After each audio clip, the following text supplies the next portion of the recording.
আমাদের একটা কমন নাস্তা হচ্ছে নুডলস। তো সন্ধ্যা হলেই দেখা যায় যে নুডলস খেতে আমরা খুবই পছন্দ করি। আজকে একটা স্টিক নুডলসের রেসিপি দেখিয়ে দিচ্ছি। আজকে আমি করছি chicken with vegetable noodles. Noodles করার জন্য প্রথমে আমি একটা পাত্রে পানি নিয়ে নিয়েছি নুডলস সেদ্ধ করার জন্য, আর নিয়ে নিয়েছি লবণ। 1 চামচ পরিমাণ লবণ নিয়েছি, আর 2 চা চামচ পরিমাণ সয়াবিন তেল নিয়েছি। পানিটা বলক উঠে গেলে এর মধ্যে আমি স্টিক নুডলসগুলো ছেড়ে দেব। এই নুডলসগুলো সচরাচর সব দোকানে কিনতে পাওয়া যায়। আমরা ছোটবেলায় এটাকে বা এখনও এটাকে কোকোলা নুডলস হিসেবেই জানি। তবে এখন আরও অনেক ধরনের কোম্পানি বের হয়েছে, যে যেমনটা পছন্দ করেন সেটাই নিয়ে এই নুডলসটা করতে পারেন। তো স্টিকগুলোকে আমি ভেঙে বলকানো পানির মধ্যে স্টিকগুলো ছেড়ে দিচ্ছি। 4 থেকে 5 মিনিটের জন্য আমি এই স্টিকগুলোকে সেদ্ধ করব। তার আগে আমি এর মধ্যে কিছু ভেজিটেবলস অ্যাড করব। আপনারা চাইলে যে এরকম ইচ্ছা ভেজিটেবল অ্যাড করতে পারেন। আমি আজকে শুধু গাজরই অ্যাড করছি। গাজরটাকে আমি আগেই চপড করে রেখেছি, এবং এই চপড গাজরটাকে এই সময়টাতে আমি দিয়ে দিচ্ছি, এবং দেওয়ার পরে 4 থেকে 5 মিনিট সময় অবধি আমি এটাকে সেদ্ধ করে নেব।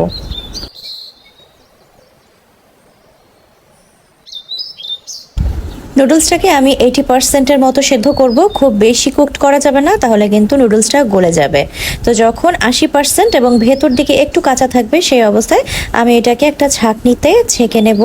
চাইলে কলের নিচে রেখে এটাকে একটু ধুয়ে ফেলা যায়, তাতে গরম ভাবটা থেকে নুডলসটা আরও বেশি সেদ্ধ হয়ে যাবে না। তবে নুডলস যদি একটু কম সেদ্ধ করা হয়, সেক্ষেত্রে পানি দিয়ে ধোয়ার কিন্তু কোনো প্রয়োজন পড়বে না।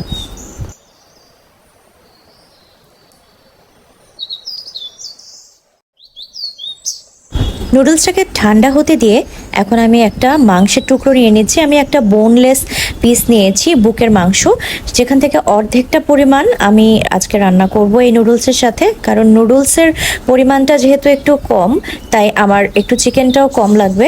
আপনারা চাইলে এই বোনলেস চিকেনটাকে বটিতেও কেটে নিতে পারেন। আমি দেখার সুবিধার্থে বা বোঝার সুবিধার্থে ছুরি দিয়ে একটু স্লাইস করে লম্বা লম্বা করে কেটে নিয়েছি।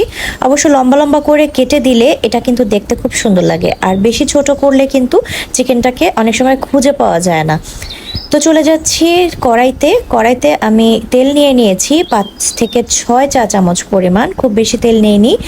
আর এর সাথে দিয়ে দিচ্ছি যে চিকেনটাকে কেটে রেখেছি, সেই চিকেনটা একটু হালকা করে প্রথমে সতে করব, এবং এর সাথে আমি দিয়ে দেব 2 থেকে 3 চা চামচ পরিমাণ সয়া সসটা দেওয়ার পরে একটু লবণ দিয়ে দিচ্ছি 2 পিঞ্চ পরিমাণ, কারণ যাতে লবণটা একটু ভেতরে ঢুকে যায় চিকেনের, আর চিকেনটা যেন খেতে পানসে না লাগে।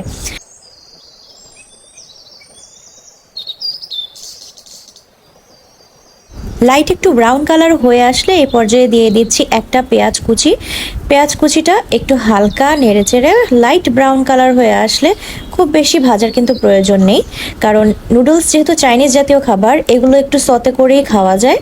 তো এই পর্যায়ে দিয়ে দিলাম একটা কাঁচামরিচ, আর দিয়ে দিচ্ছি ক্যাপসিকাম। আপনারা চাইলে লাল হলুদটাও ব্যবহার করতে পারেন। আমার বাসায় সবুজটা ছিল, তাই আমি সবুজটা দিয়েছি। ক্যাপসিকামটাকে 1 মিনিটের মতো আমি হালকা হিটে একটু সতে করে নিয়েছি, এবং সতে হয়ে গেলে এর মধ্যে যে নুডলসটা ছিল, নুডলসটাকে আমি দিয়ে দিচ্ছি। এরপরে খুন্তি দিয়ে একটু ঝরঝরা করে হালকা হিটে এটাকে একটু ভেজে নিতে হবে। খুব বেশি ভাজা যাবে না যে পুড়ে যায় এরকম। এই পর্যায়ে দিয়ে দিচ্ছি 1/2 চামচের একটু কম পরিমাণ লবণ। নুডলসে যে সবজিগুলো দেওয়া হয়, এই সবজিগুলো কিন্তু ওভারকুকড কখনোই করতে হয় না। জাস্ট একটু ক্রাঞ্চি ভাব থাকবে, এমনভাবেই কিন্তু নুডলসটাকে রান্না করতে হয়। তো আমার যে ক্যাপসিকাম এবং গাজর দুটাই কিন্তু খুবই হালকাভাবে সেদ্ধ হয়েছে। সো এটা কিন্তু একটু দাঁতে যখন পড়বে তখন কচকচ করে শব্দ করবে। তো এই পর্যায়ে দিয়ে দিচ্ছি নুডলসের ভেতরে যে একটা মশলা থাকে, নুডলসের মশলা, সেই মশলাটা আমি দিয়ে দিচ্ছি।